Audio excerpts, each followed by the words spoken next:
biyaha ayaa ah asalka nolosha iyo birbilowgeeda waxaana xaqiiqo ah in biyo la'aan aysan noloshu socon karin innagoo haysana hydrogen iyo sidoo kale oxygen maxaa noo diidaya inaan samaysano biyo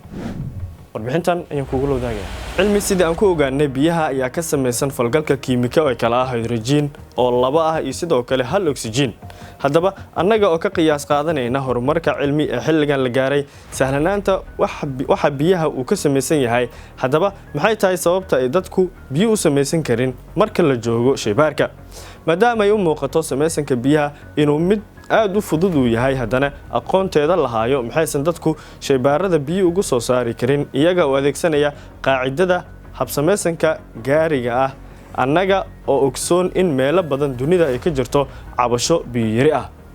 haddaba sababta aysan u fududeen in biyo laga dhaliyo falgalka laba hydrogen iyo sidoo kale hal oxygen ayaan ahayn mid aan fududeen sababtuna waxay tahay falgalka iyo sidoo kale isku darka hydrogen iyo oxygen ayaa ah mid abuuraya qarax weyn sababtana waxa ay tahay in maadada hydrogen ay tahay maado si fudud wax u gudbin karta halka oxygen ay tahay mid si fudud u aqbali karta wax gubida haddaba annaga oo isticmaalayna aadii aan dhahno biyo badan ayaan samaysanaa midaas ayaa horseedaysa in halka shaybaar uu dhaco qarax weyn oo ka badan xaddiga ee biyo ee la doonayo sidaa daraadeed midaas ayaa ah mid dadka ku qasbaysa inaan helno tabo iyo sidoo kale xeelado kale oo biyo nadiif ah lagu heli karo sida in biyaha badda la farsameeyo uma bixa hawada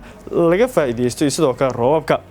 haddaba aan ku soo gabagabayno warbixinteena oo jawaab ka siinaysa sababtu aysan u fududeen in biyo ay ku samaystaan shaybaaradooda dhinaca kale nala daabo tijaabo la rabo in lagu soo saaro dhibco biyo oo aad u yar iyo sida ay tahay natiijada falgalka hydrogen-ta iyo sidoo kale oxygen-ka